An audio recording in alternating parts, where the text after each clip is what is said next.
पहले वीडियो में आपको बताया कि किस तरीके से बीएमआई अगर 25 से ज्यादा है तो इट लीड्स टू इनफर्टिलिटी और प्रॉब्लम बहुत सी होती है।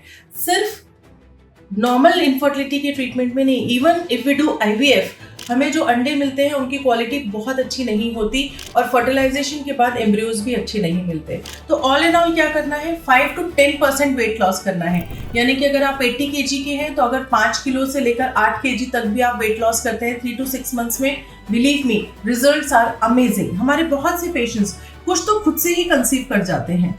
तो करना कैसे है, ये बात इंपॉर्टेंट है। सबसे पहले increase fibre in your diet. Fibre यानी कि ढेर सारे फ्रूट्स लीजिए, बट बहुत मीठे फल लेने से अवॉइड कीजिए। कम से कम दिन भर में 3 से 4 सर्विंग्स आप फ्रूट्स की ले सकते हैं। Secondly, it is important to add more of salad in your diet. गाजर, चुकंदर, मूली, प्याज, टमाटर, बहुत सारे सैलेड्स हम बना सकते हैं। डिफरेंट टाइप्स ऑफ सैलेड्स की रेसिपीज आज हमारे पास यूट्यूब, गूगल सब जगह पर है। तो make more of salad, add lot of salad in your diet. तो करता क्या है फाइबर, मिनिमम 25 से 30 ग्राम फाइबर हमको दिन भर में चाहिए। जैसे ही आप कोई कार्बोहाइड्रेट या फैट खाते हैं तो हमारे शरीर में शुगर का स्पाइक होता है। जब भी कभी शुगर का कॉन्सेंट्रेशन या ग्लूकोज का कॉन्सेंट्रेशन बढ़ता है, उसको काउंटरएक्ट करने के लिए इंसुलिन आता है। तो अगर हम फाइबर खाते हैं तो इसका एब्जॉर्प्शन धीमे होता है कार्बोहाइड्रेट्स और फैट्स का, और ग्लूकोज का स्पाइक तेजी से नहीं आता, तो इंसुलिन का बहुत स्पाइक नहीं आता, यानी कि हाइपर इंसुलिनीमिया नहीं होता। साथ ही साथ लेप्टिन हार्मोन भी स्लो सीक्रेट होता है। पूरा का पूरा मेटाबॉलिज्म ही आपका, अगर आप अच्छे से फाइबर रिच डाइट ले रहे हैं तो चेंज हो जाता है। तो add fruits. Second is add lot of vegetables in your diet, which is very much missing in today's generations. ढेर सारी वेजिटेबल्स लीजिए, कम से कम 20 to 25% वेजिटेबल्स का कंटेंट होना चाहिए, और हाई फाइबर वेजिटेबल जैसे स्पिनच, लेग्यूम्स, साथ ही साथ दालें, they are also very good source of fibers in our diet. Second important thing is drink at least 2 to 3 liters of water depending upon आपकी जैसी condition है. You can add on green tea rather than adding lots of coffee and regular tea in your diet. Then most important thing is diet को control करने के साथ this is important कि अपना sugar, salt and refined flour से बनी हुई, यानी कि मैदे से बनी हुई जितनी भी चीजें, and dairy.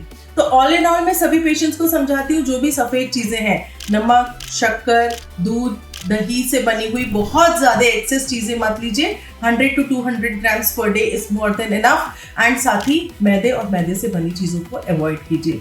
Now the third important thing is कि अपने इंसुलिन और लेप्टिन लेवल को नॉर्मल करने के लिए एक चीज और इंपॉर्टेंट करनी है, that is you are suppose to make up your muscle. जैसे कि फैट आपका एक हार्मोन है, ऐसी मसल भी आज एक हार्मोन की तरह कैटेगराइज किया जाता है। And you can see you have got so much of muscle in your body. तो फैट के जो सेल्स हैं वो अगर बैड हार्मोन्स हैं, तो मसल्स को अगर आप स्ट्रॉन्ग करते हो तो they are good hormones, because ये अगेन आपकी सब चीजों को अवशोषित करके जो हार्मोनल रेगुलेशन करते हैं उसको बेटर करते हैं। तो this is important to do lot of resistant and strengthening exercises. Muscle आपकी शरीर में जो हार्मोन रिलीज करते हैं दे आर गुड। तो एक्स्ट्रा मसल्स होना चाहिए, फैट का लेवल कम होना चाहिए। मसल को बढ़ाने का एक ही तरीका है, if you do weight training और रेजिस्टेंट ट्रेनिंग।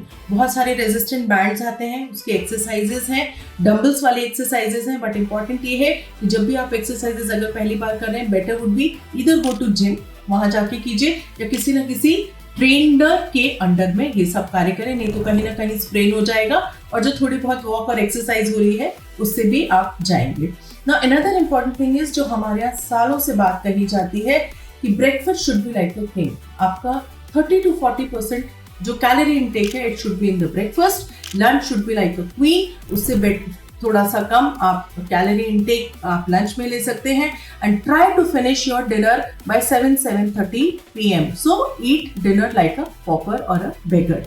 तो ये कंटेंट होना चाहिए। 7-7:30 के बाद कोशिश कीजिए कुछ ना खाएं।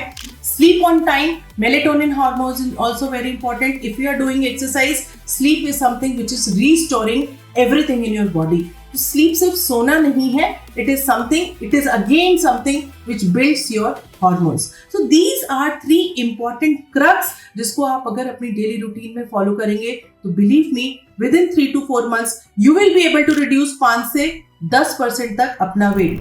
एंड यू नो, सिर्फ 1 सेंटीमीटर अगर हमारी कमर बढ़ती है तो हमारे शरीर में इनफर्टिलिटी 3% बढ़ती है। BMI अगर 25 से ज्यादा होता है तो इनफर्टिलिटी 40% तक ज्यादा हो सकती है। तो just go ahead, keep yourself motivated, stay in shape and get yourself fertile.